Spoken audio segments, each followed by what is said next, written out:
আসসালামু আলাইকুম। প্রিয় দর্শক, অন্য মঞ্চের আলাপচারিতায় আপনাদের সকলকে স্বাগত জানাচ্ছি। প্রিয় বন্ধুরা, প্রীতি, সালাম এবং শুভেচ্ছা নেবেন। ওয়াকার কি সামরিক শাসন জারি করবে, বা ওয়াকার বা সেনা ব্যাক কোনো তত্ত্বাবধায়ক সরকার আসবে? ক্যান্টনমেন্টের পরিস্থিতি যে স্বাভাবিক নেই, এটা বুঝতে কারো অসুবিধা হয় না। পরিস্থিতি থমথমে, পরিস্থিতি গুমোট, পরিস্থিতি যেকোনো সময় যেকোনো কিছু ঘটতে পারে। যেমন একটা ধারণা দেওয়া হয় যে সেনাবাহিনীতে বোধহয় জামাত, হিজবুত তাহরির ভর্তি। মুক্তিযুদ্ধের পক্ষের শক্তি বা পক্ষের সেনা কর্মকর্তার সংখ্যা কম। এটি একটি ভ্রান্ত ধারণা এবং এটি একটি সুপরিকল্পিত অপপ্রচার। মনে রাখবেন যে মুক্তিযুদ্ধের পক্ষের একটি সরকার গত 16 বছরের মতো ক্ষমতায় ছিল, এবং তাদের সময়ে তাদের যে প্রমোশন, রিক্রুটমেন্ট, এখানে একটা ফিল্ট্রেশন ছিল। মুক্তিযুদ্ধের পক্ষের শক্তিকে প্রমোট করা হয়েছে, যদিও সবখানে করা হয়নি, কিছু কিছু বিষয়ে সমালোচনা আছে।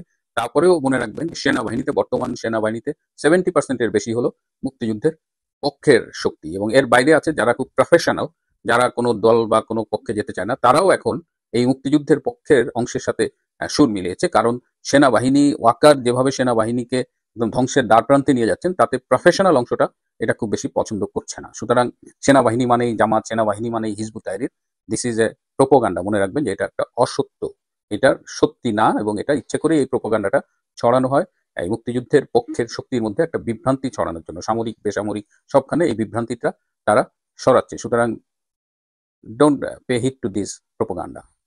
এরপরে হলো যে জেনারেল ওয়াকার কি সামরিক শাসন জারি করে ক্ষমতা নেবেন কিনা, এটাও খুব স্পষ্ট করে আমি আপনাদের জানিয়ে দিতে চাই। এমনকি জেনারেল ওয়াকার নিজেও তার ঘনিষ্ঠজনদের বারবার বলেছেন যে তিনি কোনো অবস্থায় ক্ষমতা নেবেন না। তিনি বিভিন্ন বক্তৃতাও বলেছেন তিনি ক্ষমতা নেবেন না। এটা সত্যি, তিনি ক্ষমতা নেবেন না।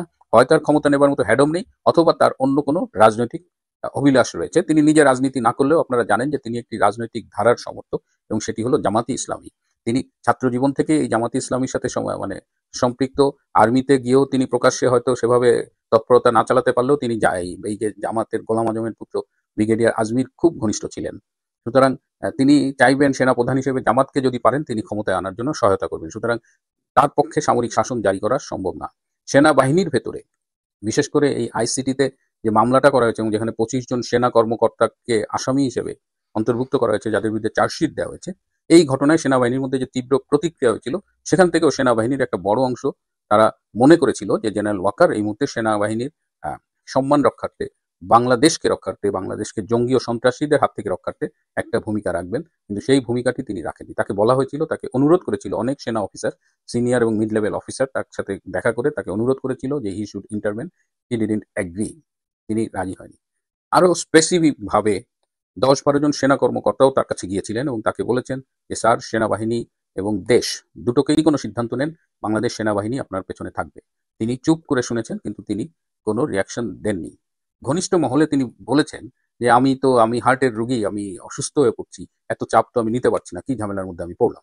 এবং মানে এমনও হয়েছে যে রাত 1টা পর্যন্ত জেনারেল ওয়াকার তার অফিসে মিটিং করেছেন, একের পর এক মিটিং করেছেন। সেনাবাহিনীর অনেকগুলো গ্রুপ ছোট ছোট ভাগে বিভক্ত হয়ে তার সাথে মিটিং করেছেন।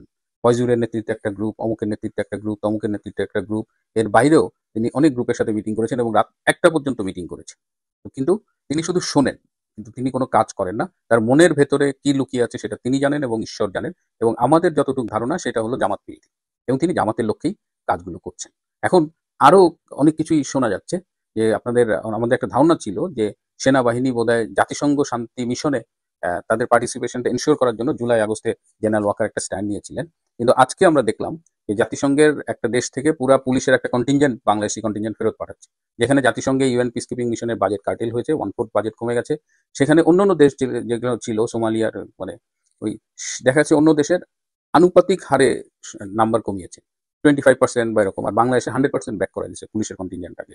তার মানে বাংলাদেশ ওই 25% কাটেল হলেও বাংলাদেশের জন্য এটা আরো বেশি কাটেল হচ্ছে, বাংলাদেশের জন্য খুব বেশি সুবিধা নেই। এদিকে যেসব সেনা কর্মকর্তা বর্তমানে ক্যান্টনমেন্টের অফিসার্স মেসে বন্দী রয়েছেন, তাদের ওয়াইফরা গত পরশুদিন আবার দেখা করেছিলেন জেনারেল ওয়াকারের সাথে, এবং তারা জেনারেল ওয়াকারকে এই তাদের স্বামীদের ব্যাপারে একটা ব্যবস্থা নিতে বলে অনুরোধ করেছেন। কিন্তু সেখানেও জেনারেল ওয়াকার সেই একই, মানে তিনি সোনাউল্লাহ, তুমি শুনে যান, কোনো কথা বলেন না এবং কোনো অ্যাকশন তো নেনই না। সুতরাং ভাবিদের মধ্যে, ক্যান্টনমেন্টে ভাবিদের মধ্যে একটা ক্ষোভ দানা বাঁধতে শুরু করেছে।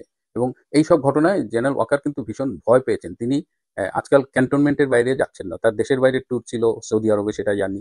ভারতে যাওয়ার কথা ছিল সেটা না যেয়ে অন্যদের পাঠিয়েছেন। এখন তিনি ক্যান্টনমেন্টেরই বাইরে যাচ্ছেন না। তিনি একেবারে তার বাসা এবং অফিসে থাকেন এবং তো অফিসারদের নিয়োগ করেছেন এই জালালাবাদ, সিলেট ক্যান্টনমেন্ট থেকে এবং কুমিল্লা ক্যান্টনমেন্ট থেকে স্পেশাল ট্রেইনড কমান্ডো অফিসারদের তিনি নিয়ে এসেছেন এবং তিনি ভীষণ ভয়ে আছেন যে আসলে কি হবে না হবে। তো তার একটা হিডেন এজেন্ডা আছে, মিশন আছে জামাতকে ক্ষমতায় আনার। সেটা একদিকে যেমন, তেমন তিনি আবার ওদিকে ভারত বলেন বা অন্যান্য অনেক রাজনৈতিক শক্তি তাকে আর বিশ্বাস করে না।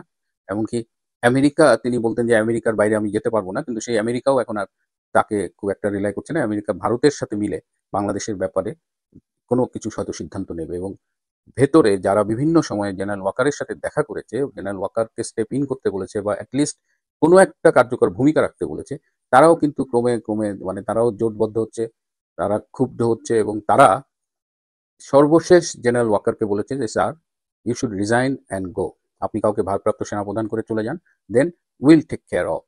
এইটা পর্যন্ত তাকে বলা হয়েছে, কিন্তু সেখানেও তিনি কোনো কথা বলেননি। সুতরাং এই যে এতগুলো ক্ষোভ, এতগুলো অফিসারদের ক্ষোভ, এই এবং যে প্রতিকূল চ্যালেঞ্জিং অবস্থার মধ্যে সেনাবাহিনী দাঁড়িয়ে আছে, যে কোনো দিন যে কোনো মুহূর্তে ঘটতে পারে। তবে যারা বলছেন যে জামাতের ব্রিগেডের আজমি সহায়তায় জামাতপন্থী সেনা কর্মকর্তারা ক্ষমতা নিচ্ছে, আর্মির ক্ষমতা নিচ্ছে এবং জেনারেল ওয়াকার এই মুহূর্তে গৃহবন্দী, তাদের এই তথ্যটি সঠিক না। জেনারেল ওয়াকার এই মুহূর্তে গৃহবন্দী না, কিন্তু তিনি স্বেচ্ছাবন্দী বলা যায়, নিজস্ব নিরাপত্তার ঘেরাটপের মধ্যে নিজেকে আটকে রেখেছেন।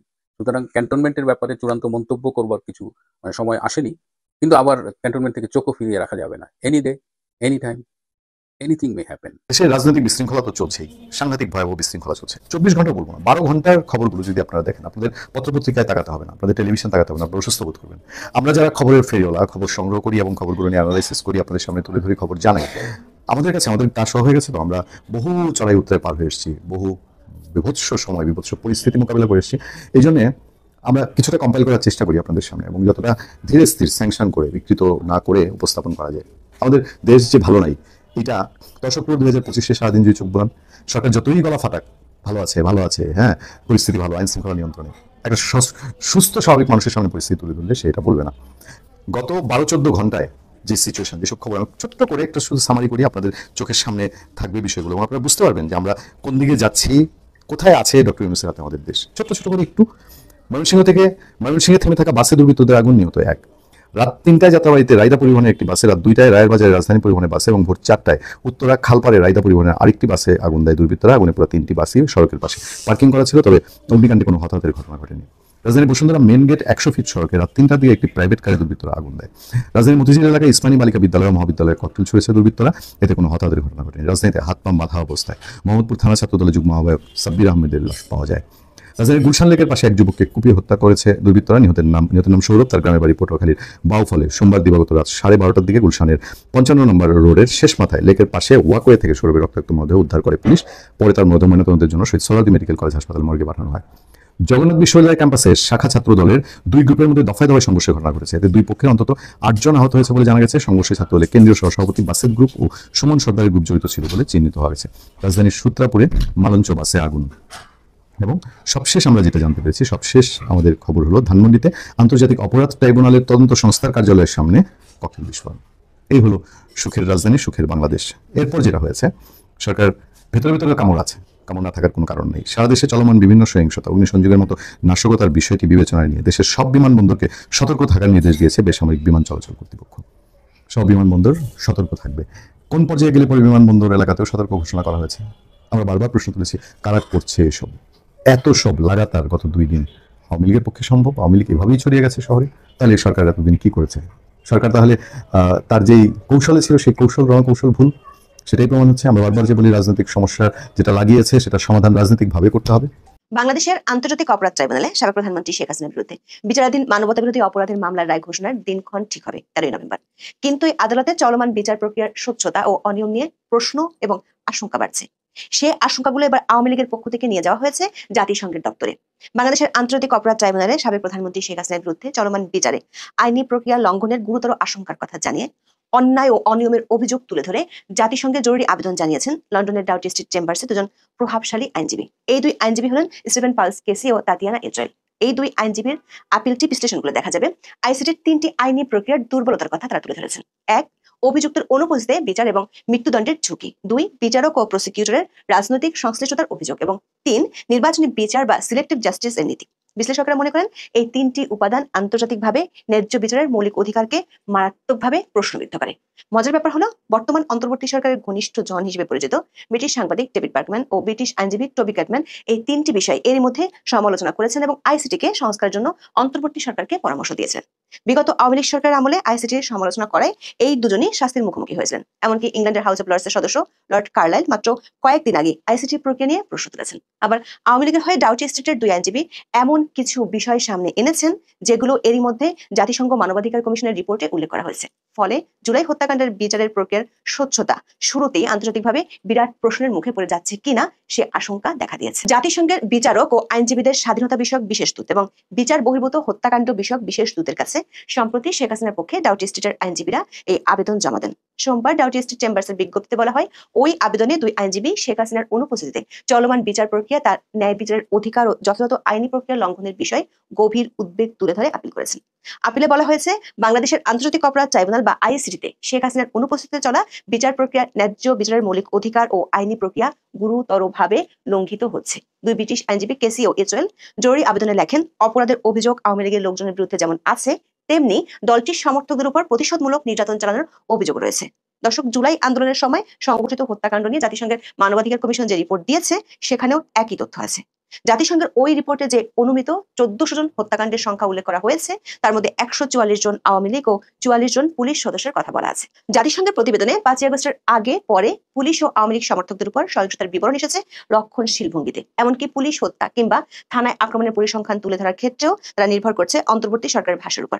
জাতিসংঘের এই প্রতিবেদনে বলা হয়েছে, আওয়ামী লীগ ও পুলিশের বিরুদ্ধে মামলা হলেও মানবাধিকার লঙ্ঘনের ঘটনায় জড়িত বাকিরা জবাবদিহিতার বাইরে থেকে যাচ্ছে। ডাউটি স্ট্রিটের আইনজীবীদের আবেদনে বলা হয়েছে, অন্তর্বর্তী সরকার রাজনৈতিক প্রতিহিংসা থেকে কেবল সাবেক সরকারের কর্মকর্তাদের বিচার করছে, অথচ যারা আন্দোলন বা অভ্যুত্থান সফল করেছে বলে দাবি করেছে তাদের বিচারের আওতার বাইরে রাখা হয়েছে। মানে যারা অভ্যুত্থানের পক্ষে ছিল তারা গত বছরের 15 জুলাই থেকে 8 আগস্ট পর্যন্ত যেসব অপরাধ করেছে সেগুলোর বিচার না করার সিদ্ধান্ত নিয়েছে অন্তর্বর্তী সরকার। দর্শক, বিষয়টি আন্তর্জাতিক বিচার ব্যবস্থার মৌলিক নীতির সঙ্গে সাংঘর্ষিক। আইন বিশেষজ্ঞরা বলছেন, আন্তর্জাতিক অপরাধ আইনে জবাবদিহিতা অবশ্যই সামগ্রিক হতে হয়। কেবল পরাজিত পক্ষকে বিচার আওতায় আনলে তা রাজনৈতিক প্রতিশোধ বা ভিক্টর জাস্টিস হিসেবে গণ্য হয়।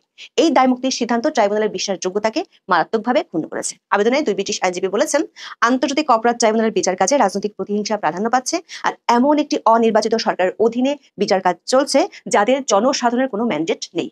এতে শেখ হাসিনার ন্যায় বিচার পাওয়ার বিষয়ে কোন কোন অধিকার লঙ্ঘন হচ্ছে তা তুলে ধরেছেন দুই আইনজীবী। তারা তিনটি বিষয়ের কথা সুনির্দিষ্টভাবে আপিলে তুলে ধরেছেন। ডাউটি স্ট্রিট চেম্বার্সের আবেদনের মূল আইনি উদ্বেগের একটি হলো ট্রাইব্যুনালের স্বাধীনতা ও নিরপেক্ষতা নিয়ে প্রশ্ন। International covenant on civil and political rights বা ICCPR এর 14 এর 1 অনুচ্ছেদ অনুযায়ী